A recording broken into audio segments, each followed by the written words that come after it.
It's often easier to make changes in life when we work on them together. We want to get fit, we go to a workout group. We want to learn something, we go to a study group. I had this prof at one of the universities I went to that used to say, great students always come in pairs.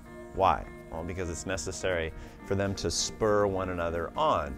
And as believers, or as people who are interested in exploring belief, it's enormously helpful to have a community of belief to spur us onward. But a good community of belief is a strange place.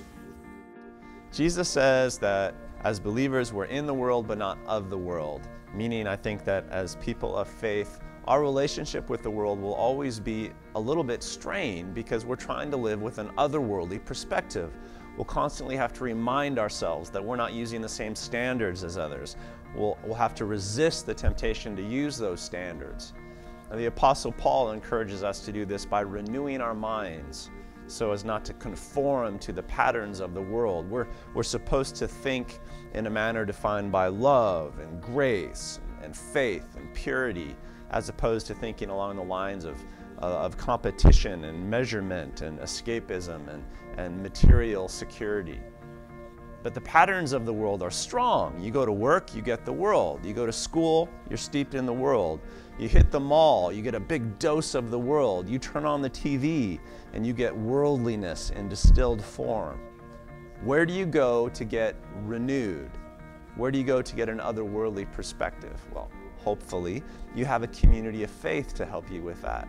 This is a community defined by godly mission, where grace rules over measurements of all kinds, and where the point is not to be materially strong, but to be materially free, where you attach yourself to a bunch of people you have no earthly business loving.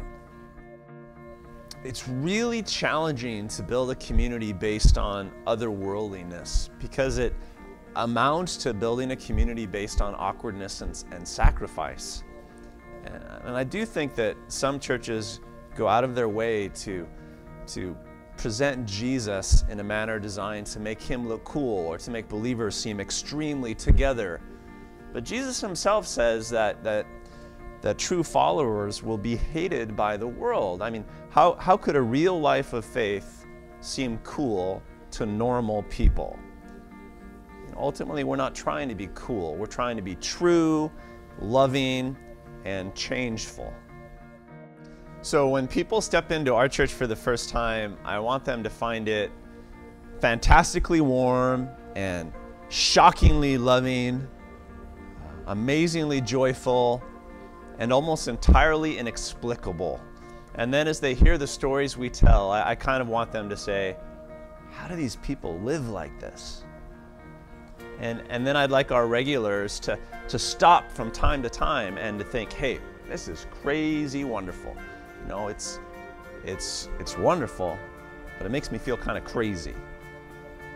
Now, what do you suppose it would take from us to make that happen?